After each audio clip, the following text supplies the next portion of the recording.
Ο Οδυσσέας και η Οδύσσεια. Η πολύχρωμη σκέψη. Στο κατόφλι της Οδύσσειας θα ήθελα να χαράξω δύο φράσεις. Η πρώτη είναι ενός αρχαίου σχολιαστή. Ο Όμηρος στοχαζόταν όχι μόνο εκείνο που όφιλε να πει, αλλά επίσης και εκείνο που δεν όφιλε να πει. Η δεύτερη είναι ενός σύγχρονου μελετητή, πολύ ευφυούς. Ο κίνδυνος δεν είναι να διαβάσουμε υπερβολικά πολλά στον Όμηρο, αλλά να διαβάσουμε υπερβολικά λίγα.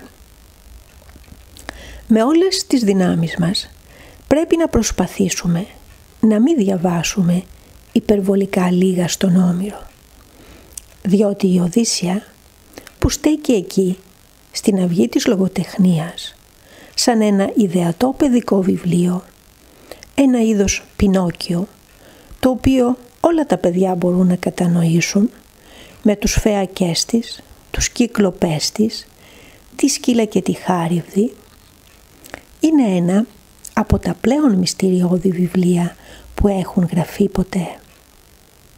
Και όχι γιατί έχουν περάσει 27 αιώνες και κάποιες αντικειμενικές λεπτομέρειες, κυρίως θρησκευτικές συνήθειες, μας διαφεύγουν.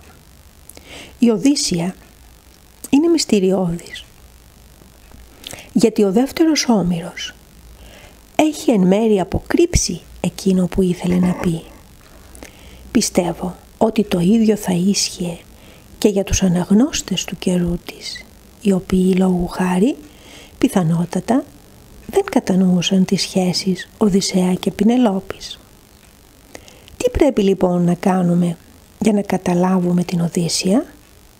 Οφείλουμε να την καταλάβουμε, διότι η κατανόησή της σημαίνει και την κατανόηση της Δύσης, της Ελλάδας, του εαυτού μας, της σύγχρονης τέχνης, του μέλλοντός μας.